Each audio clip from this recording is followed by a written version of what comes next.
नमस्ते। आज बहुत दिनों बाद मैं ये पॉडकास्ट बना रही हूँ और मैं बहुत ही व्यथित मन से जो है इस पॉडकास्ट को बना रही हूँ। ये हमारे समाज को हो क्या गया है?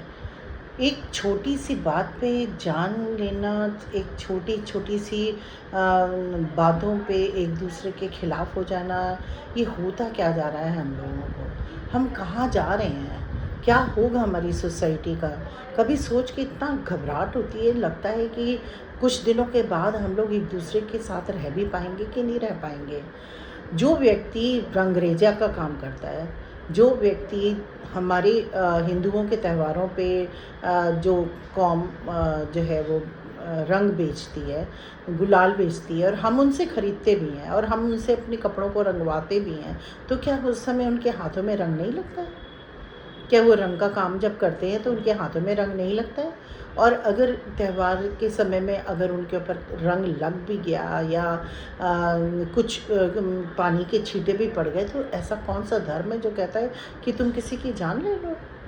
आज एक 26 साल का हट्टा-कट्टा बच्चा जो कि उस विवाद में था भी नहीं, वो वहाँ पे था भी नहीं।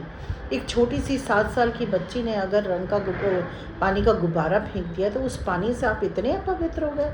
आपका इतना रमज़ान में इतनी आपकी धार्मिक जो सहिष्णुता है, इतनी कम होती है कि आपका ज़रा-सा वो होता है और आपका सब कुछ गड़बड़ हो जाता है। आपका धर्म नष्ट हो जाता है। आखिर ये सब है क्या?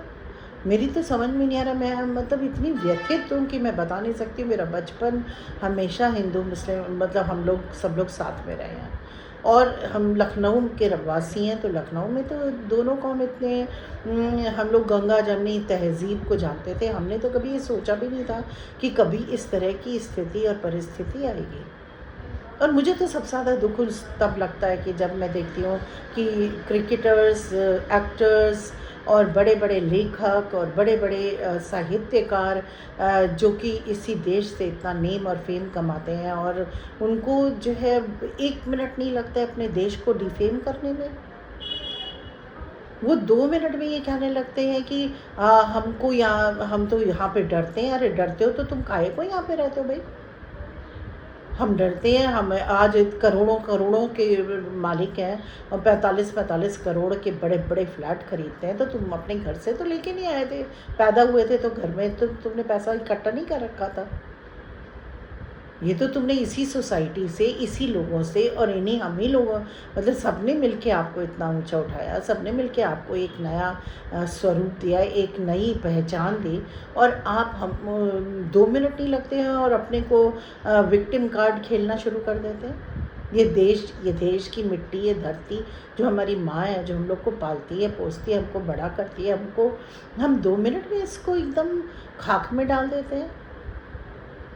आज तक मुझे कभी इतना गुस्सा नहीं चढ़ा था, कभी मैंने इस तरह की बात नहीं करी थी, पर ये तरुण का केस जब सुनती हूँ, जब देखती हूँ कि तब मुझे पता समझ में आता है कि ये क्या किस तरीके से एक बच्चे को ख़त्म कर दिया।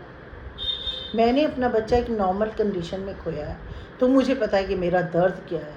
और उस माँ के दर्द का सोचिए जिसका बच्चा खेलने गया है होली और उसको कुछ पता भी नहीं है और आते हैं तो 25 लोग उसको मार मार के डंडे से उसका भेजा बाहर आ जाता है, लोहे की रॉड से मारते हैं। मैं किसी को भड़काने के लिए इस तरह का पॉडकास्ट नहीं कर रही हूँ, मैं अपने दिल के दुख को बयान कर रही हूँ। इतनी उम्र मेरी हो गई, मैंने कभी नहीं सोचा था कि इस तरह की स्थिति परिस्थिति हमारे देश में पैदा होगी। इतनी नफ़रत हो गई, तो कमाल ही हो गया है। और कितनी मतलब मैं ये कहती हूँ कि आप अपने भीतर झाँको यार।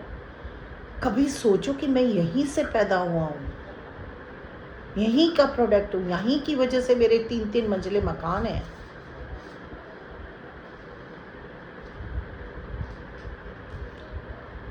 मुझे तो मतलब मैं बहुत अपसेट हूँ, आई एम वेरी अपसेट। मैं क्या करूँ मुझे समझ में नहीं आ रहा है। और जब रंग की जगह खून के धब्बे दिखाई पड़ने लग जाए तो सोच लीजिए कि वो इंसानियत कहाँ चली गई है। सरकार हमारी क्या करे? सरकार ने कभी किसी के साथ में दुभाव नहीं करा। पर अगर आपने गलत कोई काम किया है तो सरकार आपको गोदी में तो नहीं बिठाएगी ना, आपको पनिशमेंट तो मिलेगा ही।